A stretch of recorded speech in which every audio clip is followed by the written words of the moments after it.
मजबूरी में बनी मजबूती। राधा सुबह से पहले ही जाग जाती थी। जब शहर अभी सो रहा होता था तब राधा की जिंदगी शुरू हो जाती थी। फटे हुए कंबल से झांकते दो छोटे चेहरे, एक मोहन, दूसरी इरा। राधा उन्हें देखती और मन ही मन बोलती, आज भी तुम्हें भूखा नहीं सोने दूंगी, चाहे मैं खुद न खाऊं। उसके पास न पक्का घर था, न छत का भरोसा। रेलवे लाइन के पास बनी झोपड़ी ही उसकी दुनिया थी। राधा के पति को गुजरे 5 साल हो चुके थे। बीमारी ने उसे धीरे धीरे छीन लिया। उस दिन के बाद से राधा सिर्फ औरत नहीं, माँ, बाप, मजदूर और हिम्मत सब कुछ बन गई।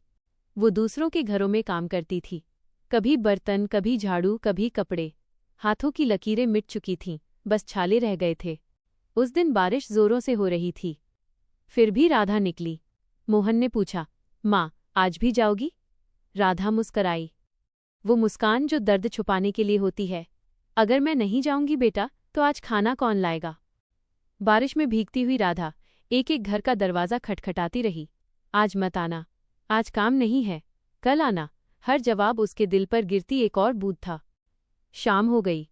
राधा के हाथ खाली थे, पैर थक चुके थे और दिल बच्चों की भूख से कांप रहा था। वो रास्ते के किनारे बैठ गई। उसी वक्त उसने देखा, कीचड़ में सिमटी एक छोटी सी बच्ची, नंगे पैर, भीगे कपड़े और आंखों में डर। राधा का दिल थमसा गया। क्या नाम है तेरा? राधा ने पूछा। इरा, लड़की ने कांपती आवाज में कहा। राधा ने बिना सोचे उसे अपनी चादर में लपेट लिया। आज से तू अकेली नहीं है। जब राधा इरा को लेकर झोपड़ी पहुंची, मोहन उसे देखकर खुश हो गया। माँ, ये हमारी बहन है। राधा ने सिर हिलाया। उस रात तीनों ने आधी आधी रोटी खाई। राधा ने सिर्फ पानी पिया। दिन बीतते गए। राधा और ज्यादा मेहनत करने लगी। सुबह सफाई, दोपहर मजदूरी, रात को सिलाई। हाथ कांपते थे, कमर दुखती थी, पर बच्चों की हंसी उसे खड़ा रखती थी। एक दिन राधा बीमार पड़ गई। तेज बुखार, शरीर जवाब दे रहा था।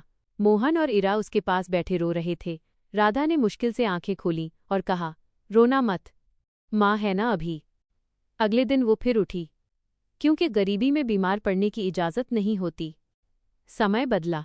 राधा ने बच्चों को पास के स्कूल में डाल दिया, खुद भूखी रही, पर किताबें खरीदीं। लोग कहते, झुग्गी के बच्चे क्या पढ़ेंगे? राधा चुप रहती, क्योंकि उसे पता था, मेहनत चुप रहती है, लेकिन एक दिन बोलती जरूर है। सालों बाद मोहन नौकरी करने लगा। इरा स्कूल में टॉपर बनी। राधा अब भी उसी झोपड़ी में रहती थी, लेकिन उसकी आंखों में अब डर नहीं था।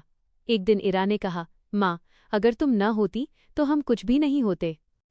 राधा मुस्कराई, मैं कुछ नहीं थी बेटा, बस मजबूरी